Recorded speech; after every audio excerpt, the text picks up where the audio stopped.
Salut mes petits ananas, j'espère que vous allez bien. Aujourd'hui, je vais vous partager 4 animés d'action. Je suis de retour sur ce petit format de 4 animés, ça fait quand même quelques mois que j'en ai pas fait, je crois. Ces vidéos sont les vidéos qui me prennent le moins de temps, et là, j'avais besoin d'une petite pause pour pouvoir écrire la prochaine, entre guillemets, grosse vidéo que je vais faire.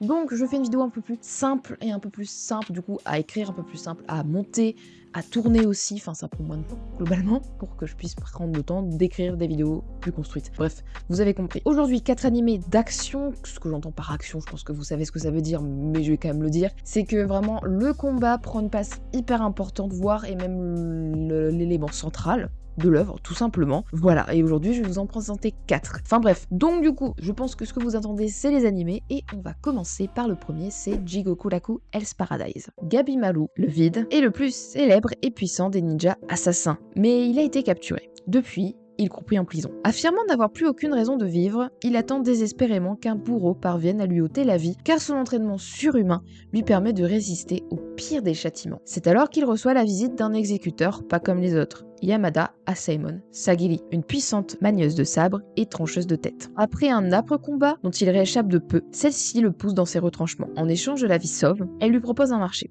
Il devra se rendre sur une île mystérieuse nommée Shinsekyo afin de récupérer un élixir d'immortalité. Seul problème, les seuls qui sont revenus de cette île sont arrivés en morceaux et couverts de mystérieuses fleurs.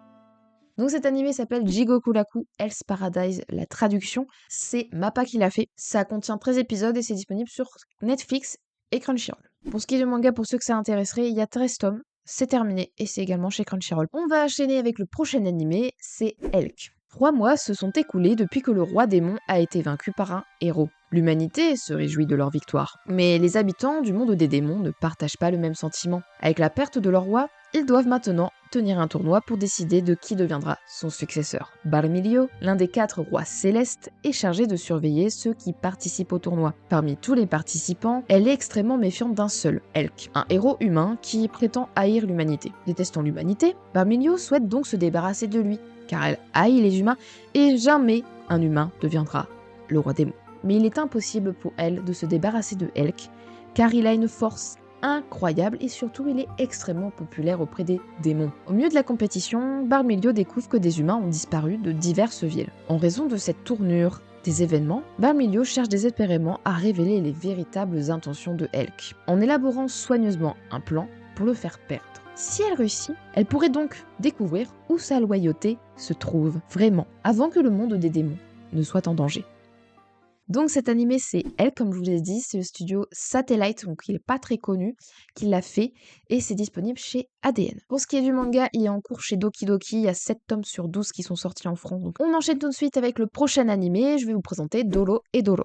L'histoire se déroule dans un monde post-apocalyptique, partagé en 2 dimensions hermétiques. Le Hall, une cité décharge où se trouvent des humains, une cité qui est décrépite, désordonnée et où la mort est une occurrence ordinaire. Et il y a aussi le monde des mages. Les mages, eux, peuvent voyager entre les 2 mondes. Et ces derniers réalisent toutes sortes d'expériences sur les humains présents dans le hall. Le récit de Doro et Doro tourne autour de Kaiman, un jeune homme dont le visage a été transformé en lézard suite à un sortilège que lui a envoyé un mage. En compagnie de Nikaido, sa jeune amie, il se lance à la poursuite du mage venu de l'autre côté, afin de se venger. Mais les choses ne sont pas aussi simples, car, en effet, le chef des mages est bien décidé à en finir avec ce lézard qui massacre ses mages, et qui n'est pas sensible à leur magie.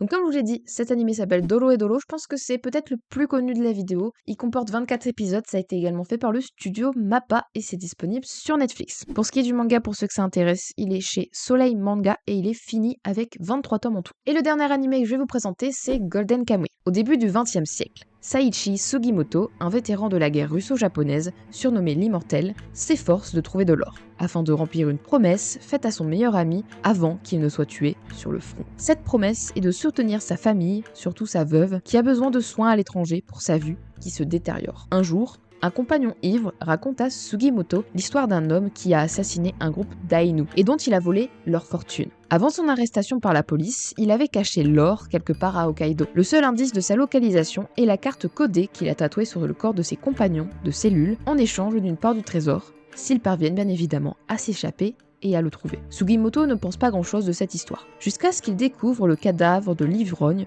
portant le même tatouage décrit dans l'histoire. Mais avant qu'il puisse rassembler ses pensées, un grizzly s'approcha de Sugimoto, déterminé à finir son repas. Il est sauvé par une jeune fille Ainu nommée Asirpa, dont le père se trouve être l'un des Ainu assassinés. Avec les talents de chasse de Asirpa et l'instinct de survie de Sugimoto, les deux s'entendent pour unir leurs forces et trouver le trésor caché. L'un pour récupérer ce qui était à son peuple et l'autre pour réaliser le dernier souhait de son ami.